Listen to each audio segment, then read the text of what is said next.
नमस्कार, 4 PM दिल्ली देख रहे हैं आप और मैं हूं आपके साथ शाहीन खान। अभिनेत्री और भारतीय जनता पार्टी की हिमाचल प्रदेश की मंडी से एमपी कंगना रनौत ने एक बार फिर से विवादित बयान दे दिया और ये बयान फिर से एक बार किसानों के लिए। आपको याद होगा कि पिछली बार जब उन्होंने किसानों के लिए एक विवादित बयान दिया था, महिला किसानों के लिए, उसके बाद से उन्हें भारी विरोध का सामना करना पड़ा था। एयरपोर्ट पे उनको तमाचा लगा था, लेकिन उसके बावजूद फिर से एक वीडियो उनकी वायरल हो रही है जिसपे तमाम गंभीर आरोप वो किसान आंदोलन पर लगाती हुई नजर आ रही है। अब आखिरकार इस बयान के, इस बातचीत के मायने क्या है? क्या ये उनकी निजी राय है या फिर वो एक भारतीय जनता पार्टी के एमपी के तौर पर इतने गंभीर आरोप किसान आंदोलन पर लगा रहे? इस पर ज्यादा बातचीत करने के लिए हमारे पास देखिए किसान युवा नेता है जयदीप और अब आम आदमी पार्टी से तैयारी कर रहे हैं चुनाव की। लेकिन मैं यहाँ पर आपको जोड़ूंगी जयदीप एक युवा किसान नेता के तौर पर, क्योंकि आप लगातार जो प्रदर्शन, जो धरना किसानों का इस देश में चला है सबसे लंबा, उसमें आप पूरी तरीके से शामिल रहे। किस तरीके से वीडियो को देख रहे हैं? आपने वीडियो देखा होगा। गंभीर आरोप यहाँ पर किसानों पर लगा रही है कंगना रनौत एक बार फिर से। हाँ जी, नमस्कार आप सभी का और 4 PM के दर्शकों का। जी, ये तो बिल्कुल वही बात होगी ना कि एक तो किसानों पे लगातार अत्याचार कर रही है सरकार, 10 साल हो चुके हैं और अब की बार दोबारा सरकार बनी है। दो सरकार 400 पार का नारा लगाई थी, उसको 240 पर रोक दिया किसानों ने। उसके बावजूद इस तरह के बयानबाजी, और कंगना कोई नई बात नहीं है, पहले भी आपने पता होगा जो 2020-21 का आंदोलन हुआ था, 13 महीना जो किसान दिल्ली के बॉर्डर पे बैठा था, वहां भी उसको बोला गया था, किसानों को बोला गया था कि कंगना द्वारा कि ये आतंकवादी हैं, खालिस्तानी, इनकी फंडिंग बाहर से होती है। तो ये बयानबाजी कोई नई नहीं है। मैं तो उसको बयान को सुन रहा था तो उस पर हंसी ज्यादा आ रही थी। हालांकि दुख भी था, गुस्सा भी था, लेकिन करें क्या उस आदमी का जो बार बार, एक बार जो उसका इलाज हो चुका है, मैं स्पेसिफिक नाम नहीं लेना चाहूंगा, लेकिन आपको पता है क्या इलाज हो चुका है, उसके बावजूद इस तरह की बयानबाजी। हालांकि हम वायलेंस को सपोर्ट नहीं करता, जयदीप गठवाड़ा या कोई भी किसान किसी भी तरीके से वायलेंस को, किसी भी तरीके के वायलेंस को सपोर्ट नहीं करता। हम नॉन वायलेंट तरीके से, गांधीवादी तरीके से, पीसफुल तरीके से लड़ते आए हैं, लड़ते रहेंगे, अपने हक और अधिकारों की लड़ाई जारी रखेंगे। लेकिन ये गलत बात है। उसके बावजूद ये सरकार ने उसको इनाम दिया है, जी। एमपी बना दिया मंडी से, जैसा कि आपने बताया, जो किसानों के खिलाफ मतलब बोलती है। और ये सरकार बोलती है हम किसानों को दुगनी आय करेंगे, बहुत हुआ किसानों पे अत्याचार। अब की बार मोदी सरकार, उस बात को 10 साल हो चुके हैं। उसके बाद मतलब आप देख लो, तरह तरह की पॉलिसी ले आई, electronic national agriculture market, economic survey आते हैं, बजट आते हैं, लेकिन कुछ नहीं, धोखे के सिवा किसानों को कुछ नहीं मिलता। इस तरह की जो बकवास बयानबाजी होती है, इसके सिवा किसानों को एक पैनी तक नहीं मिलते, एक पैसा नहीं मिलता। आप देख चुके हैं हरियाणा में चुनाव आने वाला है। हरियाणा सरकार ने, नायब सैनी की सरकार ने, भाजपा सरकार ने 133 करोड़ रुपए माफ किए हैं और बोल रहे हैं कि किसानों का कर्जा माफ कर दिया। 133 करोड़ वो उगाही माफ की है, वो कर्ज माफ नहीं किया है। तो हमें ना तो कर्जा यानी माफी चाहिए। प्रचार प्रसार किसानों को लेकर जारी है, लेकिन इधर भारतीय जनता पार्टी की नई नवेली एमपी गंभीर आरोप लगा रही है कि बांग्लादेश जैसी प्लानिंग किसान कर रहे थे। तो आप अंदाजा लगा सकते हैं बांग्लादेश के क्या हालात है, किस तरीके के वहां पे प्रदर्शनकारी इस समय उग्र हो चुके हैं और पूरे देश में वहां पर हाहाकार मचा हुआ। और ऐसे ही आरोप आप लोगों पर लगा रहे हैं कि आप लोग किसी तैयारी में थे। वो तो शीर्ष नेत्र बोल रही है कि शीर्ष नेतृत्व हमारा काफी अच्छा था, जिसने किसान हित जो कानून थे उनको रद्द किया और आप लोगों की प्लानिंग फेल हो गई। देखिए, 2-3 बातें मैं इस पे कहना चाहूंगा। एक तो कंगना रनौत को कुछ भी पता नहीं है, थोड़ा सा भी उनको नॉलेज नहीं है। आपको पता होगा कि 2014 में इंडिया को आज़ादी मिली थी, वो कंगना रनौत ने ही बताया है। तो ये ऐतिहासिक है इसका मतलब। और उसके बाद आपने देखा होगा कि ये बांग्लादेश में जो पूरा मामला है वो आरक्षण के नाम पे है, जो 60% के आसपास, 56 या 60% के आसपास आरक्षण है। उसके डिटेल में नहीं जाना चाहूंगा, वो आरक्षण का मुद्दा था। और वो मतलब जो सोल्जर थे आर्मी में, तो 1971 के वार में शहीद होते, उनको 30% के आसपास दिया जा रहा था। तो उसके कारण जनता नाराज हुई थी, युवा नाराज हुए थे, क्योंकि रोजगार के हालात वहां भी बदतर हैं, बहुत ही बुरे हैं, इंडिया की तरह ही। तो वहां पे अलग मुद्दा था, वहां पे ऐसा कुछ नहीं था। लेकिन कंगना को ज्ञान नहीं इन चीजों का, वो बच्ची है अभी, बच्ची बोलेंगे, इस तरह की बचकानी हरकतें करती है। दूसरी बातें, अब उन्होंने बोला है कि फंडिंग कहाँ से हो रही है, चाइना से हो रही है ना, ये बोला है। और चाइना उस और टाइम भी बोल, अमेरिका के नाम लेकर के बाकायदा कह रहे हैं कि विदेशी ताकतों का इस्तेमाल किसान आंदोलन में हुआ था। बड़ा गंभीर आरोप आप लोगों पे लग रहा है। वही तो मैं कहना चाह रहा हूँ, अगर विदेशी ताकतों का अगर यूज हुआ है, अगर सहयोग किया है, सपोर्ट किया है किसी भी को, केवल किसान को नहीं, ये तो जिम्मेवारी किसकी है? मेरे पास, मैं किसान हूँ, मेरे पास क्या पावर है? क्या पावर मैं किसी आदमी को रोक सकूं? ये तो सरकार की जिम्मेवारी है, किसको रोकना है, किसको अंदर जाने देना है। इसके पास सारा एनआईए है, सीआईए, सारी एजेंसी है, आर्मी है, सीबीआई जी है, रा है, सारी एजेंसियां हैं, आईबी है, होम मिनिस्ट्री के अंदर इतनी पैरामिलिट्री है, तरह तरह की फोर्सें हैं, पुलिस होती है, तो उसके बावजूद भी बाहर वाले सपोर्ट करके चले गए और ये कुछ नहीं कर पाए। इसका क्या मतलब है? फॉरेन मिनिस्ट्री का क्या काम होता है? फॉरेन मिनिस्ट्री जो विदेशी डिपार्टमेंट, उसको देखता है कौन क्या कर रहा है, क्या एक्टिविटी हो रही है। ईडी मतलब एक एक एक एक स्टेप नहीं रखने देती है, किसी ने कुछ गलत किया तो ये सरकार बोल रही है ऊपर से कि बाहरी ताकतों का हाथ है। तो ये तो सबसे बड़ा फेलियर सरकार का है। ये तो हम आपसे पूछेंगे कि अगर ऐसा हुआ तो आपको सबसे पहले अपने आप को जेल में डालो भाई। हम्म फिर यानी किस उल्टा किस यहाँ पर वो अपनी सरकार पर सवाल जो है खड़े कर रहे हैं कि यदि विदेशी ताकतों की इन्वॉल्वमेंट है, दखल है, तो क्यों कार्यवाही नहीं हो रही है, क्यों जांच नहीं हो रही है? देखिए, ये क्या होता है कि ये डाइवर्ट एंड रूल, जैसे अंग्रेज करते थे डिवाइड एंड रूल, ये करते हैं डाइवर्ट एंड रूल। जो काम की बात होगी ना, किसानों की मांग क्या है? एमएसपी। हम हमारा जी हक चाहते हैं, अधिकार चाहते हैं, मिनिमम चाहते हैं, उसकी ये बात नहीं करेंगे।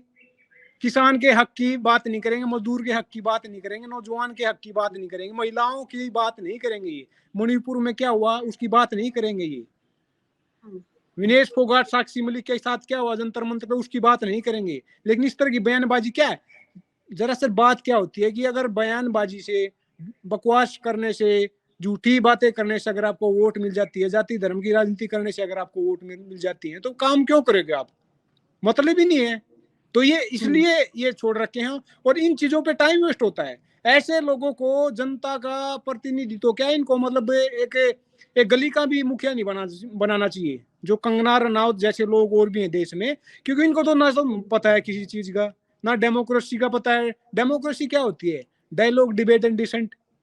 डायलॉग जी डिबेट उसको परंपरा जानते ही नहीं है। यही कंगना रनावत कल परसों 2-4 दिन पहले बोल रही थी कि मेरा टाइम खराब होता है पार्लियामेंट में। एक सन्नी देओल को बनाया था गुरदासपुर से, उसने एक बंदा ही छोड़ दिया था कि मेरे नाम पे ये अटेंड करेगा। तो ऐसे बंदों का करना क्या भाई? जनता चुनती क्यों है? क्यों चुनती है? लेकिन और धर्म, एक्शन क्यों नहीं हो रहा है? एक्शन क्यों नहीं लिया जा रहा है उनके खिलाफ? वो नेता प्रतिपक्ष राहुल गांधी पर अनाप शनाप बयान दे देती है, किसानों को लगातार बयानबाजी का अपना पूरी तरीके से टारगेट बना रही है। और फिर तो आपको क्या लग रहा है, जो शीर्ष नेतृत्व की बात कर रही है, क्या उन्हीं के पीछे से शेर मिली हुई है? किस तरीके के बयानों के लिए आप जो है पूरी तरीके से तैयार रही है? कोई सोचने की दूसरी बात ही नहीं है। जो सरकार ब्रजभूषण को सपोर्ट करती है, उसके सपोर्ट में एक एफआईआर तक नहीं लिखा। वो महिला पहलवान जो हमारे देश का गौरव है, मेडल जीतती हैं, देश का मान सम्मान बढ़ाती हैं, उस सपोर्ट में खड़ी रही ब्रजभूषण के। संदीप सिंह हरियाणा में खेल मंत्री था, उसके ऊपर रेप क्या रोकते, सरकार उसके सपोर्ट में खड़ी रही। तो आप ये चाहते हो कि कंगना रनौत के खिलाफ कार्रवाई करेंगे सरकार? मतलब ही नहीं बनता। ये तो जानबूझ के जयदीप छोड़ रखे इस तरह के लोग इन्होंने। जी जयदीप जी, इस बार तो हद कर दी है। बाकायदा आप जब उस इंटरव्यू की क्लिप को सुनेंगे तो कह रही हैं कि हत्यारे और बलात्कारी जिस तरीके से बांग्लादेश में है, वही हालात हमारे देश में भी किसान करने वाले थे। ये गंभीर आरोप है इसकी। ये ऐसे ही नहीं जाने दिए जाने चाहिए। मेरे हिसाब से तो उनको माफी, अगर आप लोग सही उचित समझे, तो जिस तरीके के आरोप वो लगा रही है किसानों के ऊपर, अन्नदाता हमारे देश में प्रधानमंत्री मोदी जी जय किसान बात करते हैं, जय जवान बात करते हैं, वो उधर इस तरीके के आरोप लगा रही है। वही वही तो मैं कहना चाह रहा हूँ, इसकी जिम्मेवारी कौन लेगा? क्या हम बार बार इन चीजों में उलझे रहेंगे? इस लेडी को क्यों बार बार आगे किया जाता है? ये सरकार भी तो चाहती है ना कि कुछ मतलब तोड़ फोड़ की जाए, डिवाइड एंड रूल, जात धर्म के नाम पर। और क्या है? यही तो बयानबाजी है। इस पर कार्रवाई कौन करेगा बार बार? अब उसको डिनाई कर रहे थे कि वायलेंस को फिर सपोर्ट नहीं करता। दोबारा फिर बोल रहा हूँ मैं, किसान किसी भी तरीके से वायलेंस को सपोर्ट नहीं करता। लेकिन जो हमारी बहन ने इसको थप्पड़ जड़ा था, ऐसा लगता है कि ठीक जड़ा था, क्योंकि सरकार तो कार्रवाई कर ही नहीं रही। क्योंकि हमें लेकिन रेपिस्ट सबक बोल नहीं रही ले है, रही है। आतंकवादी लेकिन बोल रही है, तो सबक कर नहीं ले रही है। है। राजीव जी सबक नहीं ले रही है बिल्कुल भी। वही तो मैं कह रहा हूँ, अगर कोई रेपिस्ट है, बलात्कारी है, अपराधी है, आतंकवादी है, जो आतंकवादी जो बोल रही है कंगना रनौत जी, तो कार्रवाई कौन करेगा भाई साहब? बीजेपी करेगी, सरकार करेगी। सरकार में तो आप है, लॉ एंड ऑर्डर आप देखते हो। लॉ एंड ऑर्डर स्टेट का इशू होता है। हमारे संविधान में 3 लिस्ट होती हैं, सेंट्रल लिस्ट, स्टेट लिस्ट और कंकरेंट लिस्ट, समवर्ती सूची। तो लॉ एंड ऑर्डर पुलिस सरकार के अंदर आती है, मतलब कि राज्य सरकार के अंदर। तो हरियाणा में बीजेपी की सरकार है, सेंटर में बीजेपी की सरकार है, तो कौन आतंकवादी है, कौन बलात्कारी है, जेल में क्यों नहीं है वो? पूछो कोई उनसे। राजीव जी, अब चुनाव भी है, तारीख आ चुकी है, 1 तारीख को अगले महीने चुनाव होने, अक्टूबर में, माफ कीजिएगा, चुनाव होने। तो क्या इन सब बातों का असर भारतीय जनता पार्टी के परफॉर्मेंस पे पड़ेगा? जो बीजेपी की नेता हो चुकी है कंगना रनौत, लगातार किसानों को कोसने का काम कर रही है, गालियां एक तरीके से दे रही है, गंभीर आरोप लगा रही है। जनता को, लोगों को, देश की जनता को पता चल गया है कि ये सिर्फ बकवास कर रहे हैं, जुमलेबाजी है। इनके पास कोई रोड मैप नहीं है, कोई डाटा, कोई फैक्ट नहीं है, कोई तथ्य नहीं इनके पास। हमने उन पेपर ही दिखा दो कि हमने ये किया, ग्राउंड पे तो चल छोड़ो, हम ग्राउंड पे तो कुछ होता ही सबको पता है। नहीं तो मतलब ग्लोबल हंगर इंडेक्स में इंडिया, पाकिस्तान, बांग्लादेश से पीछे नहीं होता अगर ग्राउंड पे कुछ होता तो उन पेपर दिखाने के लिए भी इनके पास कुछ नहीं है।